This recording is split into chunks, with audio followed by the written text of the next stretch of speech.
Agriculture research of council, जिसे कहते हैं भारतीय कृषि अनुसंधान परिषद। आवाज जा रही है? भारतीय कृषि अनुसंधान परिषद।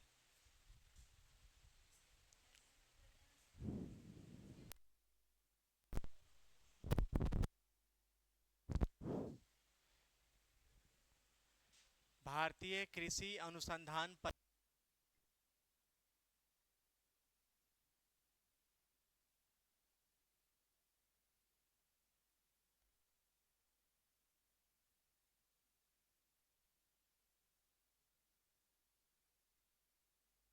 क्या है? लाल मिट्टी, उसके बाद लेटराइट मिट्टी। ये चार मिट्टी के बारे में हम लोगों को पढ़नी है। वनीय मिट्टी, मरुस्थल। हाँ ठीक है, बिल्कुल। हाँ, वनीय मिट्टी, मरुस्थलीय मिट्टी, और एल्कलाइन सॉल, क्षारीय मिट्टी, और पिटमय मिट्टी। ये कोई मिट्टी नहीं है, बस ये मिट्टी के प्रकार में Indian agriculture research of council द्वारा नामित किया गया है। लेकिन सबसे अगर प्रसिद्ध देखा जाए तो चार ही मिट्टी है, जिस मिट्टी में सबसे पहला नाम आता है किसका? जलोढ़ मिट्टी का, जो आप लोग कल ऑलरेडी लिखे हुए थे, है ना? उसमें सबसे पहला नाम लिखोगे आप जलोढ़ मिट्टी। जलोढ़ मिट्टी, एलुवियल सॉल। जलोढ़ मिट्टी, जिसे हम क्या बोलेंगे? Alluvial sol. एलुवियल सॉल, जलोढ़ मिट्टी। इसका पॉइंट आपको ये लिखना है, नदियों द्वारा बहाकर लाई गई मिट्टी। नदियों द्वारा बहाकर लाई गई मिट्टी। नदियों द्वारा बहाकर, बहाना मतलब फ्लो होना, है ना? नदियों द्वारा बहाकर लाई गई मिट्टी जलोढ़ मिट्टी कहलाती है। ठीक ना? जलोढ़ मिट्टी कहलाती है। जैसे मान लो कि नदी अपने बहाव क्षेत्र में जो मिट्टी लेकर आती है, उस मिट्टी को हम क्या कहते हैं? जलोढ़ मिट्टी के नाम से जानते हैं। ठीक ना? नदियों द्वारा बहाकर लाई गई मिट्टी को हम जलोढ़ मिट्टी या एलुवियल सॉल के नाम से जानते हैं। इसके बाद ये लिखना है, इस मिट्टी को कांप मिट्टी या डेल्टाई मिट्टी भी कहा जाता है। इसे कांप मिट्टी या इसे डेल्टाई मिट्टी भी कहते हैं। इसे कांप मिट्टी या इसे डेल्टाई मिट्टी कहा जाता है। तो इसका तीन नाम हो गया। एक तो कांप मिट्टी भी बोलेंगे, एक इसको डेल्टाई मिट्टी भी बोलेंगे, और एक इसे हम जलोढ़ मिट्टी भी कहेंगे। नदियों द्वारा बहाकर लाई गई मिट्टी को जलोढ़ मिट्टी के नाम से जानते हैं। यह सबसे अधिक उपजाऊ युक्त मिट्टी है। ठीक ना? यह सबसे अधिक यह उपजाऊ मिट्टी है। सबसे अधिक अगर उपजाऊ मिट्टी है तो वो कौन है? जलोढ़ मिट्टी।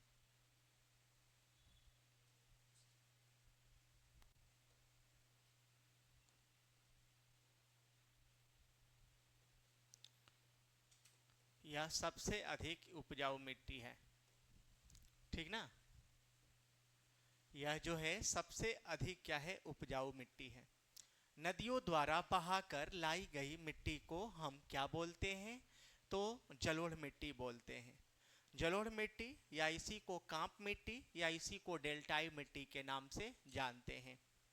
फिर आपको एक लाइन और समझना होगा क्या? तो जलोढ़ मिट्टी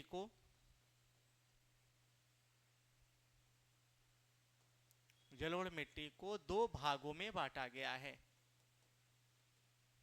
ठीक ना? जलोढ़ मिट्टी को कितने भागों में बांटा गया है? दो भागों में बांटा गया है।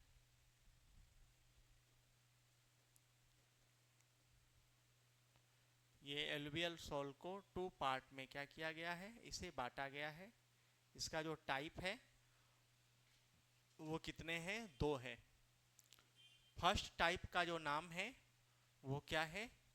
इसको कहते हैं, एक वो होता है जो पुरानी जलोढ़ मिट्टी होता है और एक नई जलोढ़ मिट्टी होता है। एक को बोलते हैं खादर, एक को बोलते हैं खादर और दूसरा को बोलते हैं बांगर। खादर और बांगर। अब ये देखना है कि नई जलोढ़ मिट्टी को खादर कहते हैं, नई जलोढ़ मिट्टी, ठीक ना, न्यू एलुवियल सॉल, नई जलोढ़ मिट्टी को हम क्या बोलते हैं? तो खादर कहते हैं, और पुरानी जलोढ़ मिट्टी को बांगर कहते हैं। पुरानी जलोढ़ मिट्टी,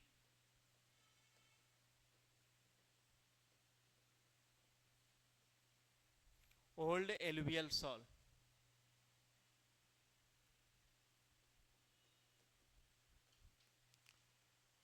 पुरानी जलोढ़ मिट्टी को हम क्या बोलते हैं? बांगर। और नई जलोढ़ मिट्टी को हम क्या बोलते हैं? खादर। और ये दोनों जो मिट्टी है ये उपयुक्त मिट्टी है, जो किसके टाइप है, किसके प्रकार है? एलुवियल सॉल का। अब देखो नया जलोढ़ मिट्टी और पुरानी जलोढ़ मिट्टी क्या है, दोनों में अंतर क्या है? तो जो नदी बहाकर पानी ला रही है, फ्लो करके जो वाटर बॉडी ला रही है, तो वाटर बॉडी के साथ साथ वो सॉइल ला रही है, स्टोन पत्थर ला रही है, औसाद ला रही है, खराब वस्तुएं जमा कर रही है। तो अब क्या होगा कि जो मिट्टी लेकर आई ऐसे बहा कर गई, जब आया बाढ़ आया, फिर बाढ़ का पानी समाप्त हो गया, फिर वो मिट्टी बहा कर लाई। तो जो मिट्टी बारंबार आते गया तो जो पुरानी जलोढ़ मिट्टी कौन हो जाएगी? जो नीचे दब जाएगी, है ना।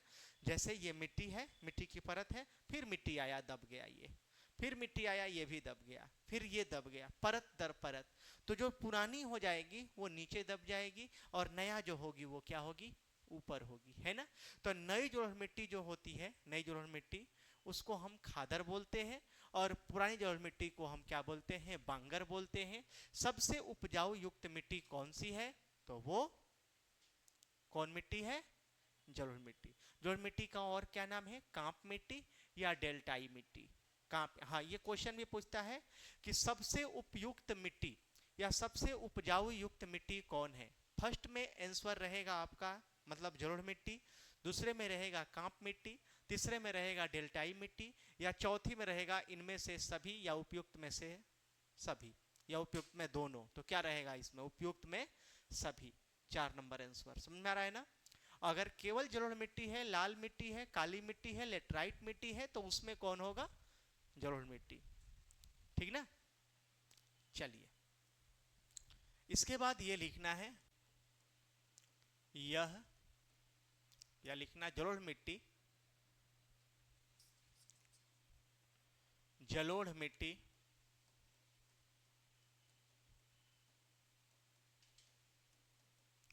का भारत में विस्तार क्षेत्र, जलोढ़ मिट्टी के भारत में विस्तार क्षेत्र,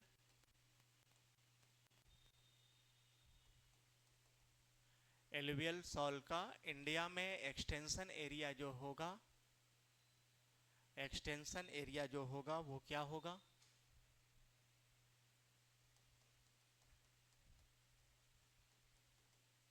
इंडिया में जो एक्सटेंशन एरिया होगा वो बोलो क्या होगा? खुद से बताओ कहाँ होना चाहिए।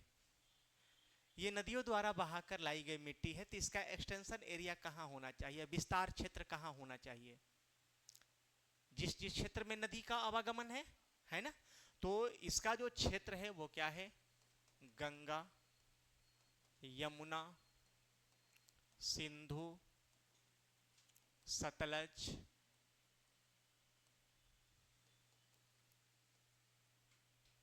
नर्मदा,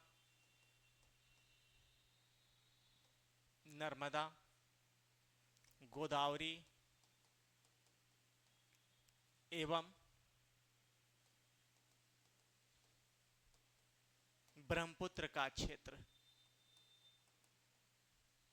गंगा, यमुना, जो जो अच्छी अच्छी नदी है जहाँ पर सर्वाधिक मात्रा में खेती वगैरह होता है उसी का नाम लिखा गया है। गंगा, यमुना, सिंधु, सतलज, नर्मदा, गोदावरी एवं ब्रह्मपुत्र का क्षेत्र, ये सर्वाधिक मात्रा में यहाँ अलुवियल सॉल्ट की मौजूदगी पाई जाती है। फिर याद रखना, जलोढ़ मिट्टी में सबसे अधिक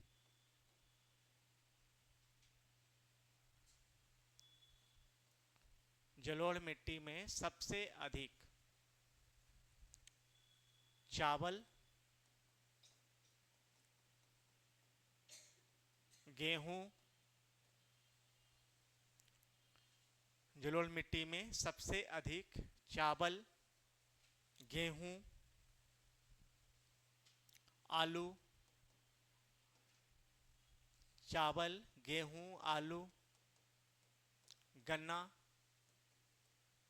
एवं दाल की कृषि की जाती है।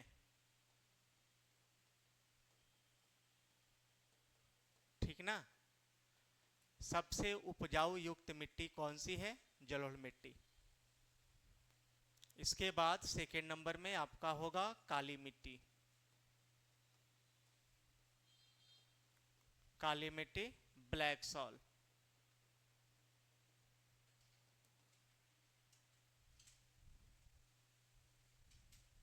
काली मिट्टी जिसे हम क्या कहेंगे? Black soil. अब देखो, ये बेसाल्ट रॉक के टूटने से, बेसाल्ट चट्टानों के टूटने से काली मिट्टी का निर्माण होता है। ठीक ना। जैसो एक केवल जलोढ़ मिट्टी को छोड़कर बाकी जितने भी मिट्टी है सब चट्टानों से टूटकर बनी है। समझ में आ रहा है ना। जितने भी मिट्टी का नाम लो, कोई कयांतरित से बनी है, कोई नदियों से अवक्षेप से बनी है, कोई वर्षा के अवक्षेप से बनी है, कोई मतलब सभी जितने भी हैं वो पत्थर के टूटने से ही इसका क्या हुआ है? निर्माण हुआ है। लेकिन एक ही केवल ऐसी मिट्टी है जिस मिट्टी का नाम है एलुवियल सॉल, जो नदियों द्वारा बहाकर लाई गई मिट्टी है। अब ये स्टोन पत्थर कैसे टूटते हैं? जैसे मान लो कि कहीं पर भूस्खलन हो गया, भूखलन हो गया। भूखलन समझते हैं? भूखलन का मतलब होता है पर्वत का ढह जाना, भूमि को टूट जाना, नीचे दब जाना, भूखलन होता है। तो अगर मान लो कि अगर पर्वतों के क्षेत्र में भूखलन होता है तो ये पत्थर टूट टूट कर नीचे गिर जाते हैं, गिरते हैं ना। आप कहीं रील वगैरह देखते होंगे तो कोई गाड़ी जा रहा है, पत्थर के किनारा से जा रहा है ऐसे पहाड़ी से, तब तक ऊपर से कोई चट्टान क्या हो गया? टूट गया। तो गाड़ी आदमी बैक ले लेता है, कोई मर जाता है, हादसा हो जाता है, होता है ना। मतलब ये हम आपको बताना चाह रहे हैं कि जो स्टोन, जो पत्थर जो है टूट गया और टूटकर जब पृथ्वी पर आ गई तो पृथ्वी पर आकर वो पत्थर अब जो टूटा है वो बड़ा हो नहीं सकता। अब टूटा है वो टूटते जाएगा। कोई गाड़ी आया उसको दाब दिया, वो टूट गया। फिर कोई गाड़ी आया, फिर दाबा, कोई टूट गया। तो ये चलते चलते चलते चलते यहाँ के लोग, यहाँ के आवागमन, यातायात करते करते वो मिट्टी फिर क्या होगा? मतलब वो जो चट्टान होगा वो मिट्टी में तब्दील हो जाएगा, मिट्टी बन जाएगा, है ना। जो पत्थर, जो स्टोन टूट गया वो मिट्टी में ही बदलेगा और कहीं नहीं। तो ये कह रहा है कि वो क्षेत्र जहां पर बेसाल्ट चट्टान है तो वो बेसाल्ट चट्टानों के टूटने से काली मिट्टी का निर्माण होता है। काली मिट्टी जो है उतने उपजाऊ युक्त नहीं है जितने जलोढ़ मिट्टी है, क्योंकि ये जलोढ़ मिट्टी क्या है? नदियों द्वारा बहाकर लाई गई मिट्टी है। तो इसमें बहुत से अवसाद को, बहुत से क्षेत्रों को, बहुत से अच्छे अच्छे चीज़ों को, अच्छे अच्छे फर्टिलाइजर को, अच्छे अच्छे मतलब चीज़ों को लेकर आ रही है। तो ये सबसे युक्त क्या होगा? उपजाऊ युक्त होगा। काली मिट्टी उतनी उपजाऊ नहीं है, लेकिन ये है कि वो मोटे अनाजों के लिए क्या है? इम्पोर्टेंट है। जैसे ज्वार हो गया, बाजरा हो गया, है ना। तो ज्वार बाजरा के लिए ये सबसे फेमस है। कौन सी मिट्टी? कपास के लिए फेमस है। कौन? काली मिट्टी। काली मिट्टी का रंग काला जो होता है वो किसके कारण होता है? कोई बताएंगे? जैसे जलोढ़ मिट्टी का तो कोई रंग नहीं है ना, लेकिन काली मिट्टी और लाल मिट्टी का तो रंग है। काली मिट्टी का काला काला रंग जो है वो किसके कारण होता है? हाँ, अच्छा, ह्यूमस। तो ह्यूमस तो पाया जाता है ना, ह्यूमस के पाए जाने से नहीं होगा, और क्या होगा? इसमें काली मिट्टी का काला रंग टिटेनी फेरस मैग्नेटाइट के कारण होता है। किसके कारण होता है? टिटेनी फेरस मैग्नेटाइट के कारण होता है। ये लोहे का क्या है? एक अयस्क है, आयरन का लोहा अयस्क है। पढ़े हैं आप लोग? मैग्नेटाइट किसका अयस्क है? हाँ, आयरन का, बिल्कुल लोहा का। मैग्नेटाइट लोहा का, हेमेटाइट लोहा का, लिमोनाइट लोहा का, कैल्कोपेराइट लोहा का, सीडेराइट लोहा का, है ना। क्यूफराइट, क्यूफराइट किसका अयस्क है?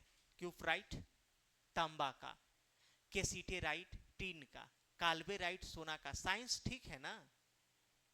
साइंस तो ठीक है ना? चलो, ये सब अयस्क है, ये पढ़ना है, आप पढ़े नहीं है ये सब? धातुएं एवं अयस्क चैप्टर है ना? नहीं है? 10th वगैरह में पढ़े होंगे आप लोग?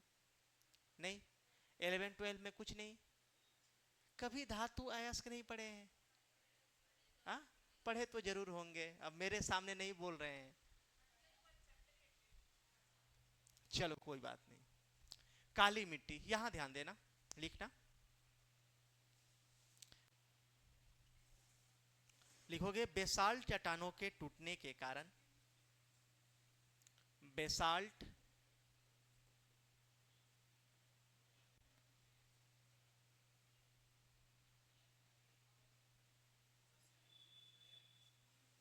बेसाल्ट चट्टानों को टूटने से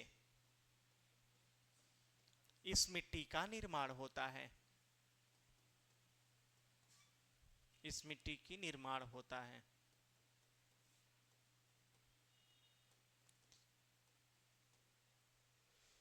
ठीक ना?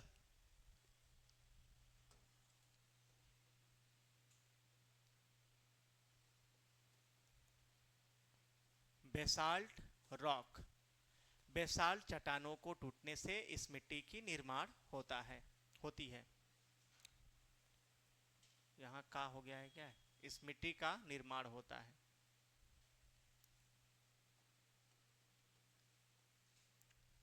उसके बाद ये लिखना है,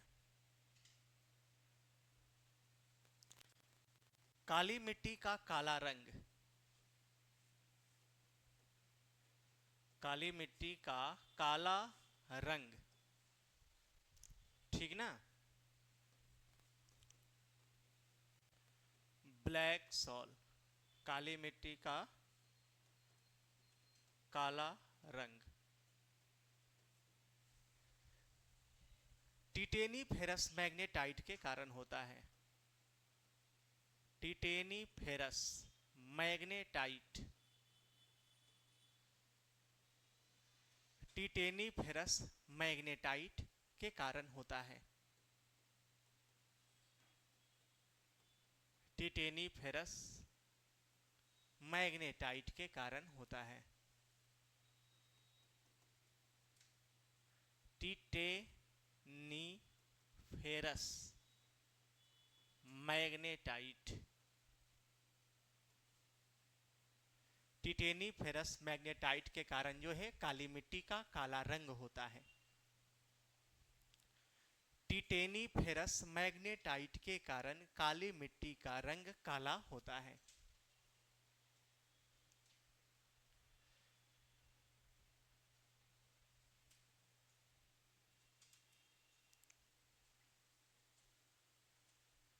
टिटेनी फेरस मैग्नेटाइट के कारण इसका रंग जो है क्या है? काला होता है। हो गया। काली मिट्टी का निर्माण कैसे हुआ है? बेसाल्ट चट्टानों के टूटने से काली मिट्टी का निर्माण होता है। काली मिट्टी का काला रंग टिटेनी फेरस मैग्नेटाइट के कारण होता है। इसके बाद आपको देखना है, उसके बाद आप नोट क्या करोगे? काली मिट्टी में सर्वाधिक, काली मिट्टी में सर्वाधिक कपास की खेती की जाती है। कपास की खेती की जाती है। काली मिट्टी में सर्वाधिक कपास की खेती की जाती है। कपास की खेती की जाती है, इसलिए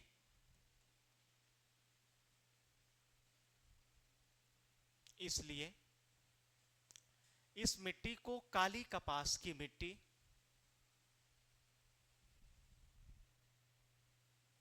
इसलिए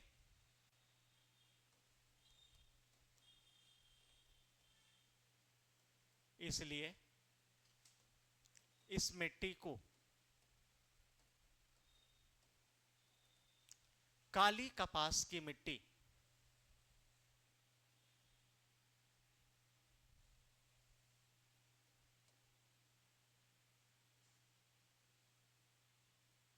इसलिए इस मिट्टी को काली कपास की मिट्टी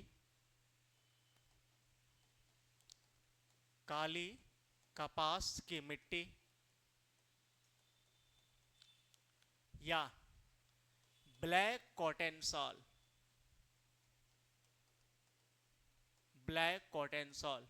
कहते हैं। ठीक ना। कपास की खेती के लिए प्रसिद्ध है, इसलिए इसको ब्लैक कॉटन के नाम से हम क्या करते हैं, जानते हैं। काली मिट्टी का काला रंग टिटेनी फेरस मैग्नेटाइट के कारण होते हैं। काली कपास की मिट्टी या ब्लैक कॉटन सॉल के नाम से हम इसे क्या करते हैं, जानते हैं।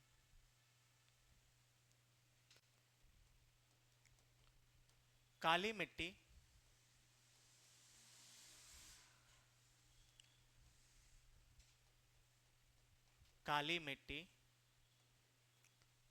जलोढ़ मिट्टी के बाद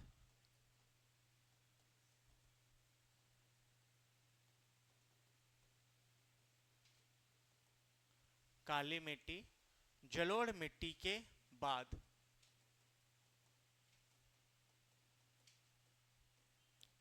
दूसरा सर्वाधिक उपजाऊ मिट्टी है। ठीक ना। काली मिट्टी जलोढ़ मिट्टी के बाद दूसरा सर्वाधिक उपजाऊ मिट्टी है। इस मिट्टी में सर्वाधिक मोटे अनाज की खेती की जाती है। मोटे अनाज की खेती की जाती है। और मोटे अनाज में कौन है, इसका एग्जाम्पल देखोगे, जैसे आपका बाजरा, कपास, ज्वार इत्यादि। मक्का नहीं लिखे है ना, ज्वार, मक्का इत्यादि।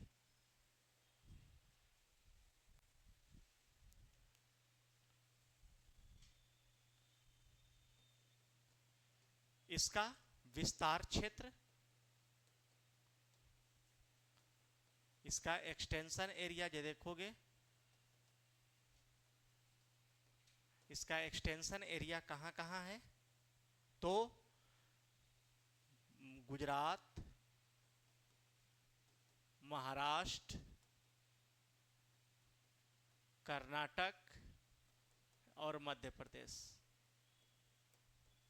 ऐसा नहीं है कि राजस्थान में नहीं है, और कुछ क्षेत्र अपना राजस्थान, कुछ क्षेत्र राजस्थान का भी है जो काली मिट्टी का क्षेत्र है, लेकिन गुजरात, महाराष्ट्र, कर्नाटक, मध्य प्रदेश और कुछ एरिया जो है वो किसका है, राजस्थान का। चावल की खेती सबसे ज्यादा किस राज्य में की जाती है? क्या बोल रहे हैं, इतना बोल रहे धीरे कि मेरे पास आवाज नहीं आ रही है आपकी। क्या बोल रहे हैं, बोलो। कुछ नहीं, पश्चिम बंगाल है ना। चावल की सर्वाधिक कृषि जो है, सर्वाधिक एग्रीकल्चर अगर राइस की जाती है तो वो कहाँ, पश्चिम बंगाल। गेहूं की सर्वाधिक कृषि कहाँ की जाती है, उत्तर प्रदेश। ये लाइन लिखेंगे, फसल एवं उत्पादक क्षेत्र लिखेंगे ना, तो वहां लिख लेंगे।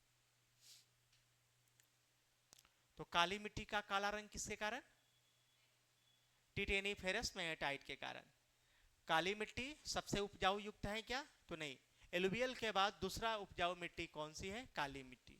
काली मिट्टी को हम लोग, हाँ इसका एक और नाम है, काली मिट्टी को रेगुर मिट्टी भी कहते हैं, फेमस नाम है।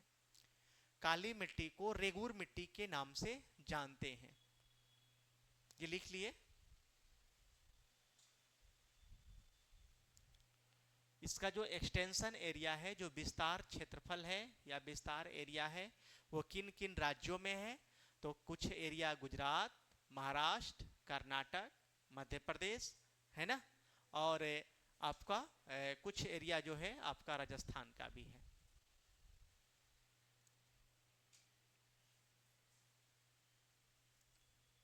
हो गया। मोटे अनाज राजस्थान में भी पूरा होता है, और राजस्थान के लोग मोटे अनाज खाना पसंद भी करते हैं, है ना। यहाँ बाजरे की लिट्टी कितना फेमस है ना। और क्या है, दाल बाटी चूरमा, है ना, यहाँ का फेमस भोजन है। जैसे हम लोग का बिहार का है लिट्टी चोखा, है ना। लिट्टी चोखा खाए हो कभी? नहीं खाए हो, चलो कोई दिक्कत नहीं है, कोई बड़ा तो चीज़ नहीं है, लेकिन ये है कि फेमस है। यहाँ के लोगों को घी पसंद है बहुत ज़्यादा, घी डुबा डुबा कर लोग खाते हैं, है ना। बहुत लोग खाते हैं, कुछ लोग ऐसे होंगे जो नहीं खाते हैं, रोटी नहीं। हाँ, ये मतलब हम तो एक चम्मच अगर घी निकाले तो 5-6 रोटी में उसको लगा लेंगे। यहाँ के लोग ऐसे डालते हैं, ऐसे। हाँ, सब्जी में भी, हर एक जगह घी। और मिर्च यहाँ लोग मतलब पसंद नहीं करते हैं, मतलब कम तीखा खाते हैं। अब कुछ एरिया है ऐसा जो खाने वाले तीखे बहुत ज्यादा हैं। हाँ, हाँ वो सब्जी वगैरह में नहीं डालते। हाँ, चल यहाँ तो कुछ लोग बताते थे कि यहाँ के ऐसे ऐसे लोग हैं जो 6-6 महीने सब्जी भी नहीं खाते हैं, केवल दूध दही पर रह जाते हैं वो। हाँ, जो बुजुर्ग लोग हैं वो सब्जी नहीं पसंद करते। हाँ, हाँ वो बुजुर्ग लोग बता रहे थे हमको, यहाँ के लोग और अस्थाई लोग यहाँ के। और उसके बाद कुछ कुछ ऐसे भी लोग हैं जो 6-6 महीने चावल भी नहीं खाते हैं, 6-6 महीने चावल नहीं खाएंगे, केवल रोटी खा रहे हैं वो दोनों टाइम। तो ये राजस्थान में बहुत फेमस है। हम लोग तरफ बिहार में क्या है ना कि दिन में जो चावल खाएंगे तो चावल खाएंगे ही खाएंगे। ये राजस्थान में भी हम आए ना तो आज तक ऐसा नहीं हुआ है कि दिन में कभी रोटी खाए हैं, चावल ही खाएंगे। छत्तीसगढ़ वेस्ट बंगाल में चले जाओगे तो लोग दोनों टाइम खाते हैं चावल, जैसे आप लोगों का दोनों टाइम रोटी चलता है ना। वेस्ट बंगाल और उधर छत्तीसगढ़ का जो एरिया है ना उधर के, और आंध्रा का एरिया, उधर केवल चावल ही चलता है। हमारे खाते हैं, कम खाते हैं, जैसे आप लोग रोटी ज़्यादा खाते हो, चावल कम खाते हो। उधर के लोग रोटी कम खाते हैं, चावल ज़्यादा खाते हैं, ये है। यूपी बिहार के जो लोग हैं ना वो सीमित में रहते हैं, एक टाइम चावल एक टाइम रोटी, ऐसे। उधर का दोनों टाइम खाता है। चलिए यहां पर हम लोग लिख लेंगे काली मिट्टी को, काली मिट्टी को, ब्लैक सॉल को हम किस नाम से जानते हैं? काली मिट्टी को रेगुर मिट्टी के नाम से जाना जाता है, रेगुर मिट्टी। काली मिट्टी को रेगुर मिट्टी, रेगुर सॉल के नाम से जानते हैं, ठीक ना। काली मिट्टी को रेगुर सॉल, रेगुर मिट्टी के नाम से हम क्या करते हैं, जानते हैं। इसके बाद नेक्स्ट 3rd नंबर में लिखोगे आप लाल मिट्टी, लाल मिट्टी, रेड सॉल। अब देखो, ये कायांतरित चट्टान मेटामॉर्फिक रॉक से टूटकर क्या है, बना है, ठीक ना। इसका जो निर्माण है,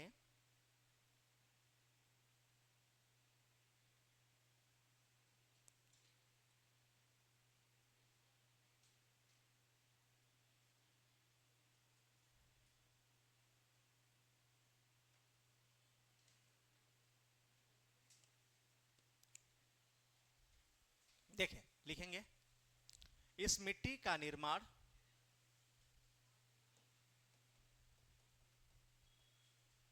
इस मिट्टी का निर्माण इस मिट्टी का निर्माण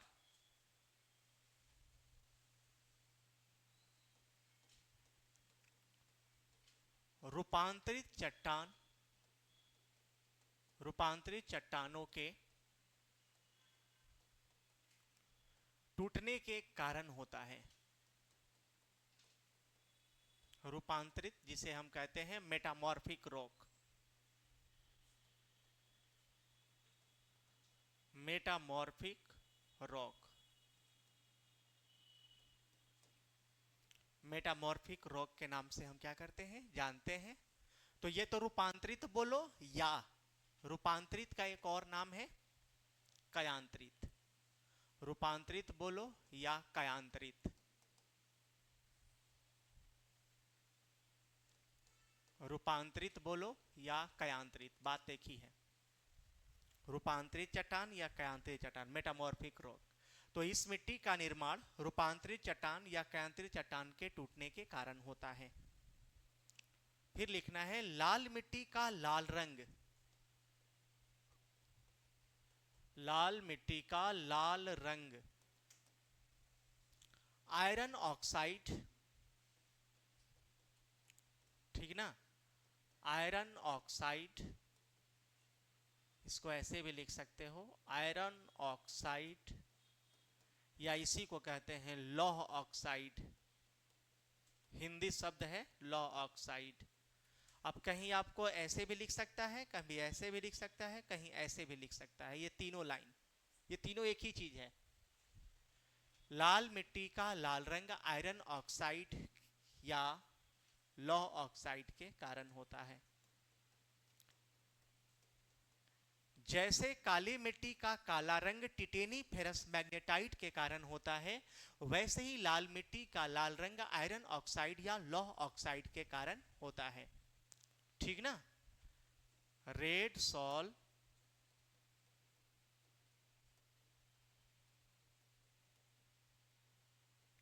रेड सॉल का जो रेड कलर है वो आयरन ऑक्साइड के कारण होता है, लौह ऑक्साइड के कारण होता है। यह उपजाऊ मिट्टी नहीं है, इसे उपजाऊ युक्त चूना मिलाकर इसको उपजाऊ युक्त बनाते हैं।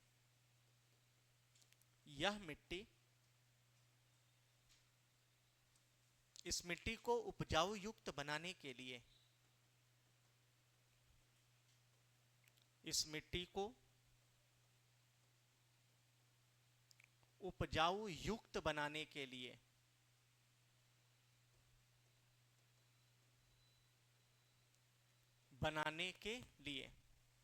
चूने का इस्तेमाल किया जाता है। चूने का इस्तेमाल किया जाता है। मतलब यह है कि लाल मिट्टी इतने उपजाऊ युक्त नहीं है जितने उपजाऊ युक्त आपकी काली मिट्टी और जलोढ़ मिट्टी है। जलोढ़ मिट्टी तो सबसे उपजाऊ युक्त है ना। जैसे उधर बिहार यूपी का क्षेत्र या गोदावरी के तट का क्षेत्र या आप यमुना के क्षेत्र का देखो या यहाँ ताप्ती का क्षेत्र देखो, आपका इधर चंबल का क्षेत्र देखो, वो सब क्या है, उपजाऊ युक्त है। जहाँ पर नदी आती है, बाढ़ का क्षेत्र जो होता है वो एरिया सबसे ज़्यादा उपजाऊ युक्त होता है, उसका एक्सटेंशन एरिया क्या होगा, सबसे उपजाऊ होगा। तो इससे आप क्या समझे कि लौह ऑक्साइड या आयरन ऑक्साइड है ना, या इसको और देता है नाम, इसका एक और नाम है मैग्नीज ऑक्साइड। मैग्नीज ऑक्साइड, कहीं आपको मैग्नीज ऑक्साइड भी दे देगा, ठीक है ना, मैग्नीज ऑक्साइड। लेकिन याद रखना मैग्नीज ऑक्साइड आपको कम रहेगा, ज्यादातर इसको हम मिटा ही दे रहे हैं, ज्यादातर ज्यादा सस्पिशन वाला चीज मत रखो आप। ज्यादातर क्वेश्चन आपको देगा आयरन ऑक्साइड और लौह ऑक्साइड के कारण, ठीक ना। मैग्नीज ऑक्साइड बहुत कम आता है क्योंकि जहां पर आयरन ऑक्साइड रहेगा वहां थोड़ा सा मैग्नीज ऑक्साइड का भाग रहता है, इसलिए आपको बस वही जानना है लौह ऑक्साइड या आयरन ऑक्साइड। चूना, चूने का इस्तेमाल किया जाता है। चूना नहीं समझते हैं आप लोग, व्हाइट कलर का चूने नहीं समझते हैं, चूना। हाँ, ये चूना का इस्तेमाल हम पोताई में भी करते हैं, कोई तंबाकू बनाने में भी चूना का इस्तेमाल करते हैं। हाँ सही है, तंबाकू बनाने में भी चूने का इस्तेमाल किया जाता है। हाँ, व्हाइट कलर का जो चूना है वो, अब चूने का अब एक होता है बुझा चूना, एक होता है बिना बुझा चूना। एक बुझा हुआ चूना आप लोग पढ़े होंगे कि बुझा जो चूना है उसको कैल्शियम हाइड्रोक्साइड कहते हैं, CaOH का होल 2, है ना। और एक होता है कैल्शियम ऑक्साइड CaO, उसको कहते हैं बिना बुझा चूना, बुझाया हुआ नहीं है। चूने को खाने के लिए, खाने युक्त जो चूना होता है उसको बुझाया जाता है, गर्म पानी में उसको खौलाया जाता है, तब उसको आप चूने का इस्तेमाल, जैसे मुंह कट जाएगा ना, मुंह कट जाएगा, छाले पड़ जाएंगे, ऐसे भी कोई चूने का पान खाते हैं, कोई चूने तंबाकू में प्रयोग करते हैं, समझ में आ रहा है ना। हाँ, चलिए, चूने वाला पान लोग खाते हैं जो मुंह लाल ज्यादा करना रहता है ना, तो वो चूने इस्तेमाल ज्यादा करते हैं। हाँ, चूना का पान होता है, जैसे मीठा पान, जर्दा वाला पान, चूने का पान। चलिए, इसके बाद आपको लिखना क्या है, लाल मिट्टी भारत में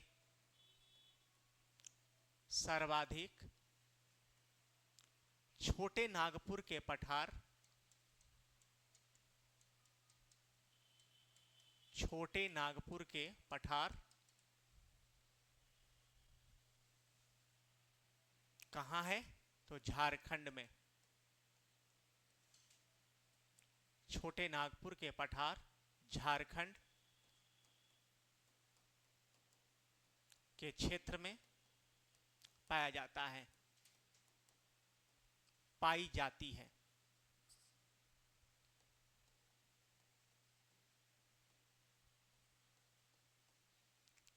ठीक ना। लाल मिट्टी जो रेड सॉल है, ये सबसे अधिक भारत में छोटे नागपुर के पठार, छोटे नागपुर पठार को याद रखना, भारत का रूर कहते हैं। रूर, रीढ़ की हड्डी, बैकबोन, जैसे शरीर का सबसे मेन अंग है बैकबोन, ये तोड़ दिया जाएगा तो ना हम उठ सकते हैं, ना बैठ सकते हैं, ना चल सकते हैं, ना दौड़ सकते हैं, कुछ नहीं कर सकते हैं। वैसे ही छोटा नागपुर पठार को भारत का बैकबोन कहा जाता है। क्यों? क्योंकि यहाँ छोटनागपुर पठार जो है खनिज के लिए प्रसिद्ध है, मिनरल के लिए क्या है, प्रसिद्ध है। छोटनागपुर के पठार से कोयले की उत्पत्ति होती है, अब्रक की उत्पत्ति होती है, अब्रक जिसको माइका कहते हैं, माइका है ना, कोयला जिसको कोल कहते हैं, ठीक ना। ये जो है आपका चांदी के लिए भी क्या है, प्रसिद्ध है, तांबे के लिए भी प्रसिद्ध है। तो जो चीजें सर्वाधिक मात्रा में प्रसिद्ध हो वो एरिया सब भारत के लिए इंपॉर्टेंट हो जाता है। जैसे भारत के लिए झरिया क्या है, प्रसिद्ध है, क्यों, कोयले की खाने के लिए। राजस्थान का देगाना प्रसिद्ध है, क्यों, टंगस्टन के लिए। राजस्थान की ज्वार की खाने प्रसिद्ध है, क्यों, जास्ता के लिए। राजस्थान की खेतड़ी की चीजें प्रसिद्ध है, क्या, कि खेतड़ी तांबे के लिए क्या है, प्रसिद्ध है। मकराना आप लोग के लिए संगमरमर के लिए प्रसिद्ध है। वैसे ही मध्य प्रदेश में पन्ना हीरे की खान के लिए प्रसिद्ध है। भारत में सोने की खान के लिए आपका कोलार गोल्ड फील्ड क्या है, प्रसिद्ध है। कोलार की खाने कहाँ है, कर्नाटक में, वो फेमस है ना। केजीएफ पिक्चर देखे थे आप लोग, केजीएफ का फुल फॉर्म क्या है, यस सर तो बोले आप, केजीएफ का फुल फॉर्म बताओ आप, नहीं पता है। केजीएफ का फुल फॉर्म है कोलार गोल्ड फील्ड। केजीएफ का फुल फॉर्म क्या है, कोलार गोल्ड फील्ड, मतलब कोलार कहां है, कर्नाटक में, फील्ड का मतलब होता है क्षेत्र, कोलार गोल्ड फील्ड, गोल्ड मतलब सोना, मतलब कोलार सोने की खान या सोने का क्षेत्र, वो कहां है, कर्नाटक में। तो वो KGF part 1, KGF part 2, KGF का फुल फॉर्म होता है कोलार गोल्ड फील्ड, ठीक ना। तो कोलार की खान कर्नाटक में फेमस है, पन्ना की खान मध्य प्रदेश में हीरे के लिए प्रसिद्ध है। आप लोग का जैसे खेतड़ी तांबे के लिए, ज्वार जस्ता के लिए, मकराना संगमरमर के लिए, वैसे ही छोटा नागपुर के पठार में भी बहुत से चीजों की प्राप्ति होती है, इसलिए इसको भारत का रूर कहा जाता है, ठीक ना। छोटा नागपुर पठार को भारत का रूर कहा जाता है। रूर मतलब बैकबोन, रीढ़ की हड्डी, ठीक ना, इंडिया का बैकबोन कहा जाता है, इंडिया का बैकबोन, बोन मतलब हड्डी, ये बैकबोन। चलो, इंडिया का बैकबोन भारत का रूर कहा जाता है, किसको, तो ये कहते हैं छोटा नागपुर के पठार, तो ये क्षेत्र में पाई जाती है सबसे अधिक। अब ऐसा नहीं है कि इसके अलावा और नहीं पाया जाता है, तो ध्यान देना, इसके अलावा लाल मिट्टी, इसके अलावा लाल मिट्टी उड़ीसा, छत्तीसगढ़, आंध्र प्रदेश और तमिलनाडु में भी पाई जाती हैं। छत्तीसगढ़,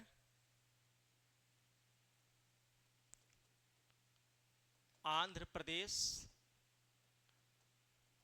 एवं तमिलनाडु में पाई जाती हैं। ठीक ना। इसके अलावा मतलब छोटानागपुर पठार के अलावा ये जो मिट्टी है उड़ीसा में, छत्तीसगढ़ में, आंध्र प्रदेश में, तमिलनाडु में भी पाई जाती है।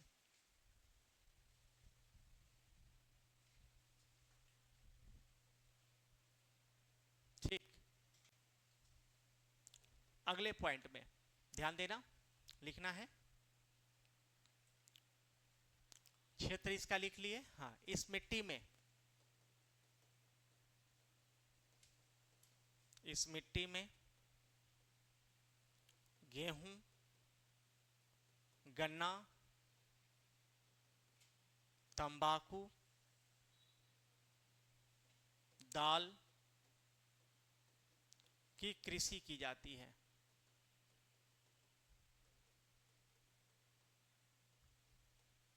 तो लाल मिट्टी का लाल रंग किसके कारण हो रहा था? बोलो, लाल मिट्टी का लाल रंग किसके कारण? Iron oxide. काली मिट्टी का काला रंग? Tetani ferrous magnetite. काली मिट्टी को किस नाम से जानते हैं? रेगुर मिट्टी। काली मिट्टी को और किस नाम से जानते हैं? रेगुर मिट्टी। लाल मिट्टी को आयरन ऑक्साइड की मौजूदगी के कारण हम इसे क्या कहते हैं? लाल मिट्टी कहते हैं। अब एक लास्ट बचा है आपका लेटेराइट मिट्टी।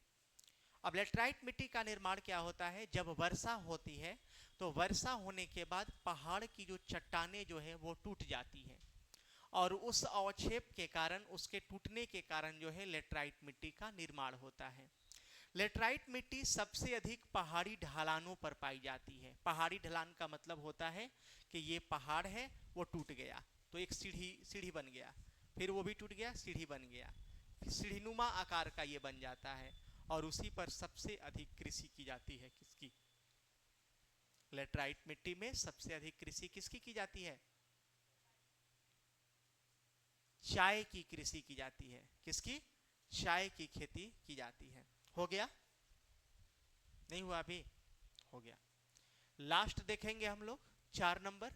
इस मिट्टी का नाम क्या है? लेटेराइट मिट्टी। लेटेराइट मिट्टी।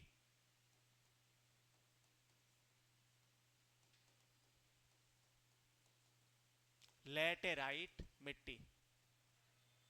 अब देखो, लेटेराइट मिट्टी का रंग नहीं है, ये किसी के कारण नहीं बनता, लेकिन है ये तो जरूर है कि ये चट्टानों के टूटने से इसका भी निर्माण होता है, लेकिन नदियों के द्वारा वर्षा युक्त जल से, जैसे मान लो कि ये पहाड़ है ना, ये पहाड़ है, जब यहां बारिश होगी ना, मान लो कि यहां इस क्षेत्र में बारिश हो रही है, ये पूरे क्षेत्र में बारिश हो रही है, तो बारिश होने के बाद क्या होगा कि ये धीरे धीरे क्या हो जाएगा, यहां गड्ढा बनेगा, ये गड्ढा फिर क्या होगा, टूटने लगेगा, और टूट कर ये मिट्टी फिर ऐसे बिखर जाएगा।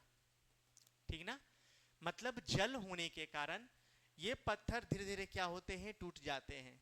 आप देखे होंगे, आप दूर ना जाइए ना, आप देखेंगे जहां आपके घर के छत से जहां पानी गिरता होगा ना, जहां पानी गिरेगा उस पत्थर का इलाका भी देखोगे ना, तो वो थोड़ा थोड़ा गड्ढा हो जाएगा। या उस तरह से मत देखो तो आप कुआं देखे होंगे, कुआं रस्सी जो डोर है ना, उस डोर से वो कुआं का पत्थर क्या हो जाता है, कट जाता है, टूट जाता है। तो जहां पर जल की मौजूदगी होती है वहां पर वो चीजें, मतलब पत्थर जो है धीरे धीरे कट जाते हैं, खराब हो जाते हैं। कहीं पर पानी, अभी मूसलाधार वर्षा हो रही है, या हो सकता है कहीं आपका बादल ही फट गया, जैसे उत्तराखंड में बादल तो हमेशा फटते रहते हैं, बादल फटने का मतलब क्या होता है? एकाएक वर्षा होना, और वो जो होगा पत्थर को क्या कर देगा? तोड़ देगा। आप कभी देखे होंगे कि ऐसे चट्टान का पत्थर है और जब पानी आया तो वो पत्थर को तोड़ दिया, है ना? पानी का बहाव बहुत ज्यादा होता है। आप नॉर्मल सोच रहे हो, नॉर्मल नहीं सोचो, आप वो सोचो आप समुद्री क्षेत्र में गए हो, देखते नहीं हो उठाकर लोगों को फेंक देता है उधर, है ना? मुंबई वगैरह के बीच पर जाएंगे, तमिलनाडु के बीच पर जाएंगे तो लोगों को उठाकर फेंक देता है, तो वो पानी की रफ्तार होती है। तो जल के द्वारा टूटने से जिस पत्थर का निर्माण होगा, जो पत्थर टूटेगा, उसको हम क्या कहते हैं? लेटराइट मिट्टी कहते हैं। इस पॉइंट को हम लोग क्या करेंगे? नोट करेंगे। लेटराइट मिट्टी याद रखना, ये केवल चाय की खेती के लिए और भवन निर्माण के लिए प्रसिद्ध है। भवन मतलब घर। मिट्टी के घर भी तो पहले बनते थे, आज के डेट में भले नहीं है, वो अलग चीज है, ठीक ना? तो लिखोगे लेटराइट मिट्टी का निर्माण मानसूनी जलवायु की विशिष्ट परिस्थितियों के द्वारा होती है। इस मिट्टी का निर्माण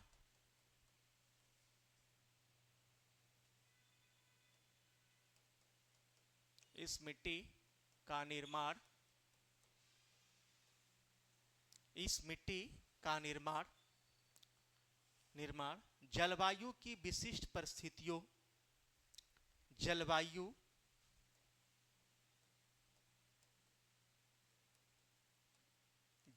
की विशिष्ट परिस्थितियों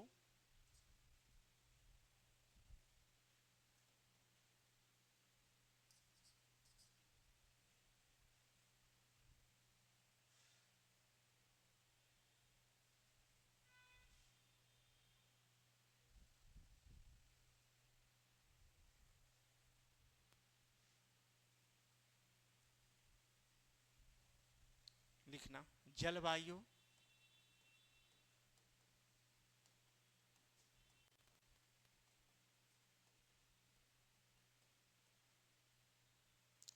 विशिष्ट परिस्थितियों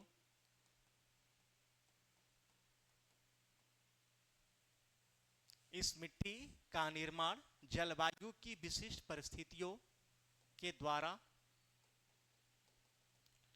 चट्टानों के टूटने से निर्माण होता है।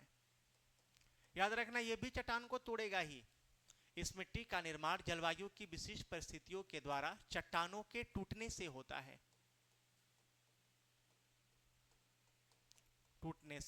है, कहीं जलवायु आया, क्लाइमेट आया, मानसून आया, और वो मानसून के आने से वो क्षेत्र को क्या कर दिया? तोड़ दिया। अब ये किसके कारण टूट सकते हैं? नदी के द्वारा भी ये टूट सकता है, और वर्षा के जल से भी टूट सकता है। और टूटेगा तो इस मिट्टी पे लेटराइट मिट्टी का निर्माण होगा। लेटराइट मिट्टी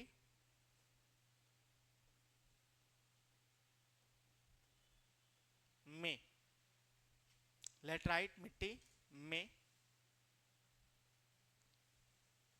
या लेटराइट मिट्टी से या लेटराइट मिट्टी को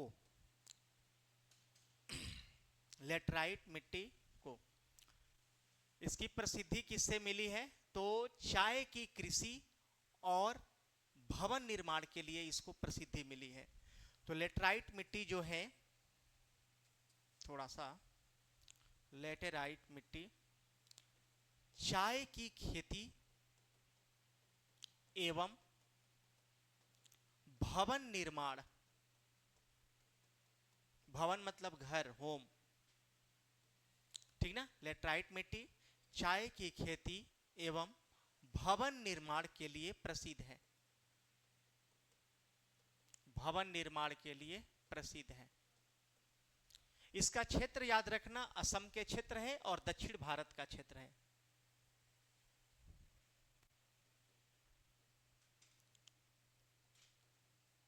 लेटराइट मिट्टी का विस्तार क्षेत्र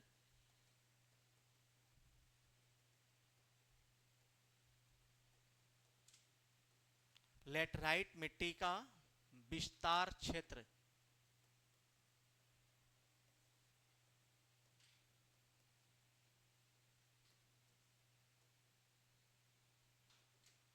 लेटराइट मिट्टी का विस्तार क्षेत्र जो है वो कहाँ पाया जाता है? तो लेटराइट मिट्टी का विस्तार क्षेत्र जो है असम, कि असम में चाय की खेती होती है, पश्चिम बंगाल, तमिलनाडु एवं केरल में है। ठीक ना? असम, वेस्ट बंगाल, तमिलनाडु एवं केरल में है। इस मिट्टी में, लेटराइट मिट्टी में चाय की खेती और भवन के निर्माण के लिए तो प्रसिद्ध है, लेकिन इस मिट्टी में मसाला का भी उत्पादन किया जाता है। रबर के कृषि के लिए प्रसिद्ध है, मसाले की खेती की जाती है। जैसे मसालों की बगीचा किसे कहा जाता है? मसालों की बगीचा किस राज्य को कहा जाता है? केरल को। मसाला सबसे अधिक कहाँ? केरल। लौंग केरल, इलायची केरल, है ना? काली मिर्च सबसे अधिक तो केरल। तो सबसे ज्यादा मसाला का उत्पादन जो किया जाता है वो कहाँ किया जाता है? केरल में। तो केरल को हम किस नाम से जानते हैं? मसालों की बगीचा कहा जाता है ना? मसालों की बगीचा हम किसे कहते हैं? केरल को।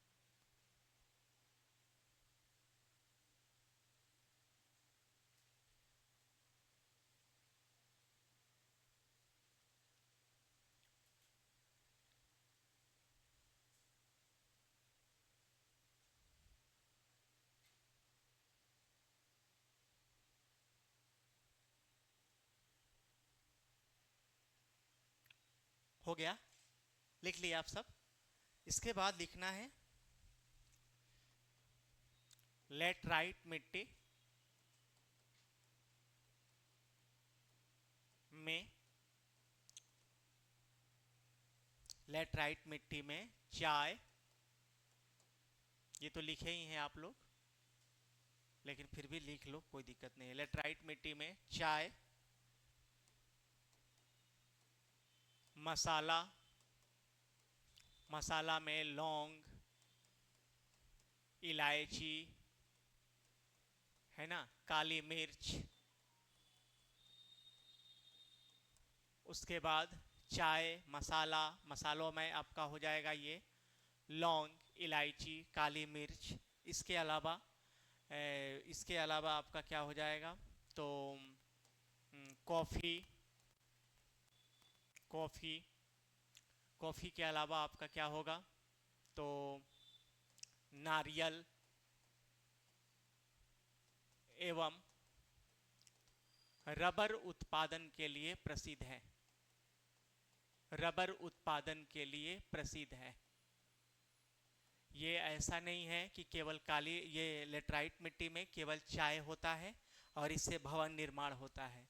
भवन निर्माण और चाय के अलावे मसाला, मसाले में लौंग, इलायची, काली मिर्च, कॉफ़ी, नारियल, रबर की खेती की जाती है, या इसके लिए यह प्रसिद्ध है।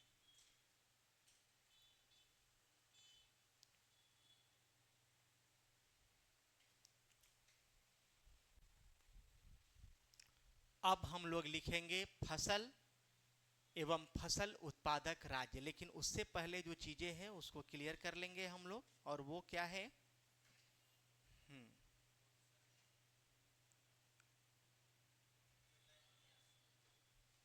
क्या हो गया? टाइम हो गया? टाइम कहाँ हो गया? 12 बजे तक है ना? कि कब से कंटिन्यू पढ़ रहे हो आप लोग? 9 बजे से कंटिन्यू? कुछ रेस्ट नहीं मिला? ओहो, बहुत दुख हो रहा है सुनकर, है ना? ऐसे तो हम सुबह 7 बजे से पढ़ा रहे हैं और ये 9 बजे तक अभी हम क्लासे में रहेंगे, ऑफिस में रहेंगे, काम ही केवल पढ़ाई का ही काम करेंगे, किताब का काम करेंगे। तो कैसे थक जाते हो आप लोग? हाँ, क्या खाते हैं? मेरा तो सुबह का जो खाना है वो दाल चावल है। दाल चावल सब्जी सुबह खाएंगे डेली। हाँ, चावल नहीं खाएंगे तो हम तो रहा नहीं जाएगा। जैसे आप लोगों को रोटी खाए बिना नहीं रहा जाएगा, वैसे चावल खाए बिना नहीं रहा जाएगा। चावल के बगैर हम नहीं रह सकते। हम फर्स्ट बार जब चावल, एक मेरे दुकान, मेरा जो रूम है उसके जस्ट नीचे में दुकानदार है, जब हम चावल का पॉकेट जब खरीदे ना, तो वो देख रहा है, अरे यहाँ चावल तो बहुत कम लोग खरीदते हैं, ये कौन आ गया है ना, ऐसा होता है। जैसे यहाँ देखोगे तो गेहूं और आटा का प्रयोग ज़्यादा होता है उससे चावल का भी, तो ये है और क्या है। हाँ, तो ये थकना नहीं है, अभी करीब 10 मिनट और क्लास लेंगे हम आप लोगों का, कोई बात नहीं। तो ये मिट्टी को हम लोग क्या किए, समाप्त किए। देखो, भारतीय मिट्टी शोध संस्थान कहाँ स्थित है, और ये भी है आप लोग को यहाँ बैठ कर पढ़ना है, और हमको कहीं जगतपुरा, गोपालपुरा, टोंग फाटक, सिविल लाइन ऐसे जा जाकर पढ़ाना है। दोनों में अंतर है ना, ये चीजें हैं। हाँ, थोड़ा ट्रेवलिंग हो जाती है। चलिए, आपसे पूछा गया था या आपको पढ़ाया गया था कल कि भारतीय मिट्टी शोध संस्थान कहाँ है, सॉइल रिसर्च सेंटर कहाँ स्थित है, भोपाल में, है ना। Indian agriculture research of council, भारतीय कृषि अनुसंधान परिषद जो दिल्ली में है, उसने मिट्टी को कितने भागों में बांटा, 8 भागों में बांटा। सबसे प्रसिद्ध मिट्टी की संख्या कितना है, 4 मिट्टी। तो एक मिट्टी का नाम आपका क्या है, एलुवियल सॉल, फिर आपका क्या है, ब्लैक सॉल, फिर रेड सॉल, और फिर लेटराइट सॉल। ये 4 मिट्टी को ही पढ़ना है। एल्कलाइन सॉल और पिट सॉल और फॉरेट सॉल, और ये एक मरुस्थल डेजर्ट सॉल, ये कोई मिट्टी नहीं है, मत है, लेकिन प्रसिद्धि नहीं मिली इन लोगों को, प्रसिद्ध मिट्टी नहीं है। इसके बाद आपको देखना है कि अगर आपसे पूछा जाए कि भारत का जो क्षेत्र है, यहां में, यहां नोट पॉइंट एक लाइन लिखना, नोट पॉइंट में एक लाइन लिखना है, भारत में, भारत में कुल क्षेत्रफल का, भारत में कुल क्षेत्रफल जो है, भारत में कुल क्षेत्रफल जो टोटल एरिया है, उस क्षेत्रफल के अकॉर्डिंग यहां पर 52% भागों में कृषि होती है। 52% पार्ट में, भागों में क्या होती है, कृषि होती है, ठीक ना। भारत में जो कुल क्षेत्रफल है, इसका 52% भागों में क्या होती है, कृषि होती है।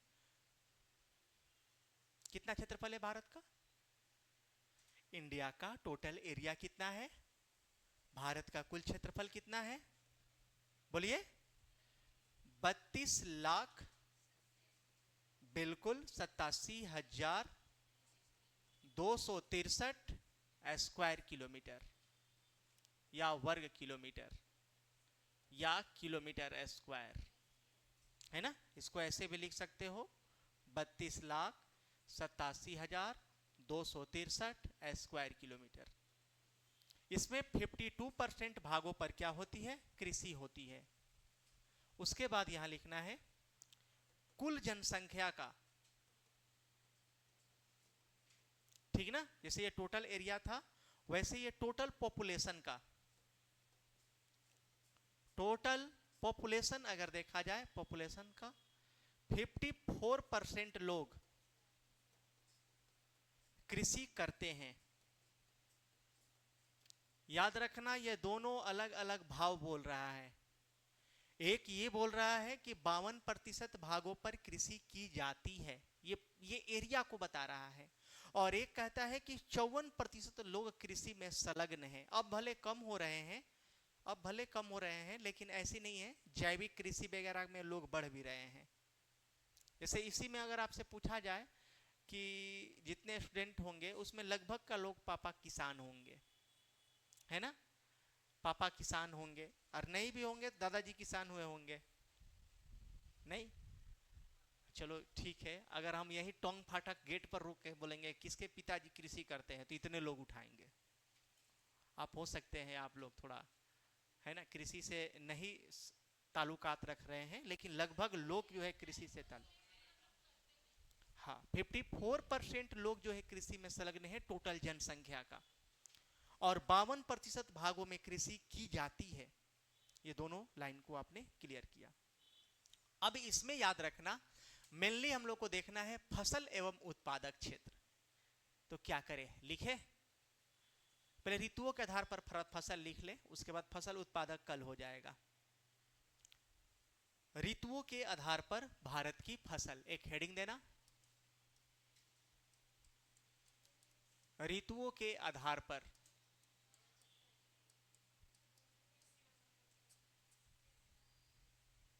क्या मतलब है?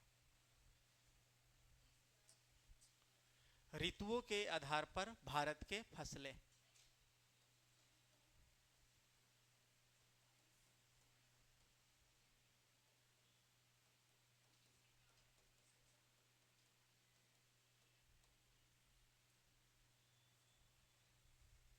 ऋतुओं के आधार पर भारत के फसलें। अब ये ऋतुओं के आधार पर भारत के फसलें तीन पार्ट में क्या किया गया है, इसे बांटा गया है। सबसे पहले है रबी फसल। ये तीन लाइन हम लिखेंगे। एक लिखा जाएगा रबी फसल के लिए, जगह छोड़ के लिखना।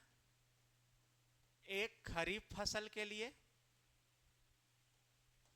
एक रबी फसल, एक खरीफ फसल, और तीसरा है गर्मा या जायद फसल। तीसरा है गर्मा या जायद फसल।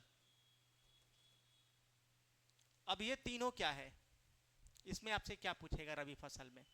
आपसे पूछेगा रबी फसल कौन कौन है, खरीफ फसल कौन कौन है, और जायद फसल कौन कौन है।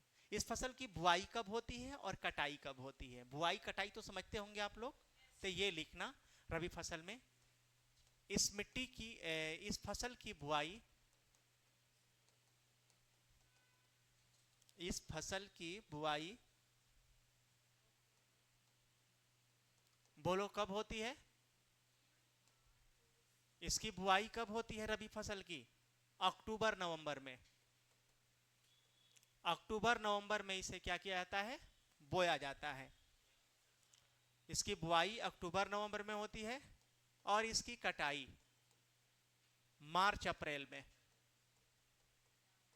मार्च अप्रैल में इसे काट लिया जाता है। अब ये फसल के एग्जाम्पल देखोगे कि कौन कौन इसके एग्जाम्पल है। इस फसल में फसल का एग्जाम्पल देखोगे आप, तो इसमें नाम किसका आएगा? गेहूं, गेहूं, सरसों, चना, गन्ना। गन्ना तो नहीं आएगा, गन्ना नहीं आएगा इसलिए क्योंकि गन्ना दोनों में आता है। जौ, मटर इत्यादि। गोभी, गोभी तो गोभी गोभी आएगा जायद फसल में। सब्जियां जितने भी हैं गर्मा जायद फसल में आएगा। इसके बाद खरीफ फसल क्या देखोगे, खरीफ फसल में तो इस फसल की बुआई, इस फसल की बुआई, इस फसल की बुआई जो की जाती है वो कब किया जाता है? बोलो, खरीफ फसल की बुआई कब किया जाएगा? जून जुलाई में। जून जुलाई में इसे बोया जाता है। और इसकी जो कटाई होगी वो कब होगी? इसको काटने से पहले, इसको बोने से पहले, मतलब अक्टूबर नवंबर में ये काटा जाता है और रबी बो दिया जाता है। सितंबर अक्टूबर नहीं, अक्टूबर नवंबर। सितंबर अक्टूबर नहीं, अक्टूबर नवंबर। तभी तो आप सितंबर में बोया नहीं जाता। कोई कोई क्या करते हैं, धान को तुरंत काटते हैं, धान को काटा जाता है और धान को काटने के बाद तुरंत गेहूं फेंक दिया जाता है। ये चीजें हैं। कोई चना फेंक देते हैं, कोई मसूर फेंक देते हैं, दाल। तो खरीफ फसल, हाँ इसके एग्जाम्पल देखोगे, इसके एग्जाम्पल में कौन कौन आएंगे? क्या हो गया है आज? हाँ इसके एग्जाम्पल में किसका कौन कौन आएगा? तो बाजरा, मक्का, ज्वार इत्यादि। गन्ना भी इसी में आएगा। हाँ ज्वार। बाजरा कोई ज्वार कहते हैं, क्या बोल रहे हो? ज्वार, मक्का और बाजरा, ये लिख लो आप। हम में भी हो सकता है, ज्वार और बाजरा एक ही है। चलो कोई ना, यहां देखो, बाजरा लिख लो, मक्का लिख लो,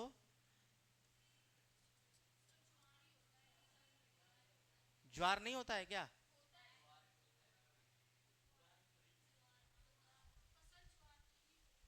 अच्छा, मक्का, ज्वार, बाजरा, ईटीसी लिख लेना, है ना। आप लोगों का हो सकता है यहाँ फसल ज्यादा होंगे, मोटे अनाज यहाँ ज्यादा होता है। चलिए, इसके बाद गर्मा या जायद फसल में याद रखना, मई जून में बोते हैं और जून जुलाई में काट लिया जाता है। इसकी बुआई मई जून में हो जाती है, बुआई, और इसकी जो कटाई है वो जून जुलाई में की जाती है। मई जून, जून जुलाई कंटिन्यू है। और इसके एग्जाम्पल देखोगे, ठीक ना, इस फसल की एग्जाम्पल देखोगे तो इसमें नाम किसका आएगा? तरबूज, खरबूज, सब्जियां, है ना, ककड़ी, ये सब इसी में आएगा। हाँ, नहीं लिखे हैं क्या? अच्छा, यहाँ खरीफ में चावल भी लिख लेंगे, सबसे पहले चावल लिखेंगे, चावल, बाजरा, मक्का, ज्वार। हाँ हाँ, आप बाजरा लिख लो। एग्जाम्पल में लिखोगे यहाँ पर क्या हो जाएगा, तो तरबूज, खरबूज, ककड़ी और सब्जियां। सब्जियां, ये सभी जो है गर्मा और जायद फसल में है। एग्जाम्पल में तरबूज, खरबूज, ककड़ी, खीरा, ये सब आएगा इसमें। तरबूज, खरबूज, ये दोनों अलग अलग है, ये तो एक नहीं है ना। एक है तरबूज खरबूज, अलग अलग है। हाँ, क्या इंग्लिश बहुत जानती हो आप लोग, है ना।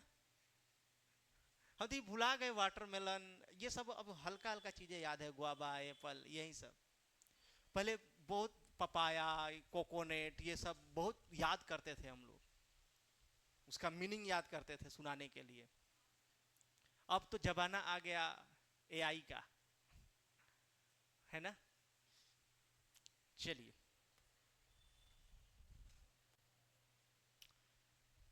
तो ये ऋतुओं के आधार पर क्या है, भारत की फसलें।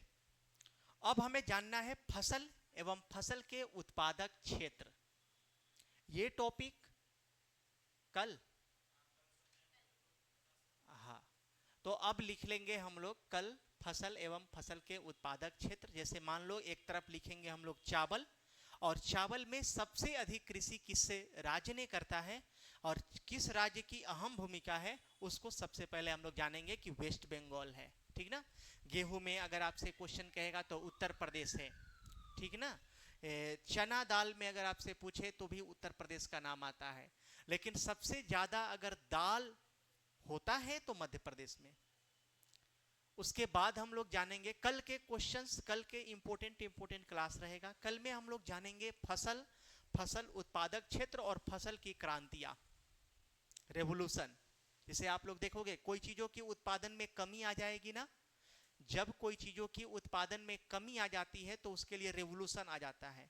जैसे आप लोगों की वैकेंसी में कमी आती है तो क्रांति नहीं लाते हैं हम लोग, रोड पर उतर जाएंगे, ट्वीट करते हैं कि सरकार को बदलो, सरकार वैकेंसी नहीं निकाल रही है, ये वो बोलते हैं ना। तो वैसे ही भारत देश में भी कोई फसल में कमी आ गई तो उस वक्त रेवोल्यूशन लाया गया, ठीक ना। चलिए, सुन नहीं रहे हैं आप लोग, फिर भी हम बोल रहे हैं। चलिए, मिलेंगे नेक्स्ट क्लास में।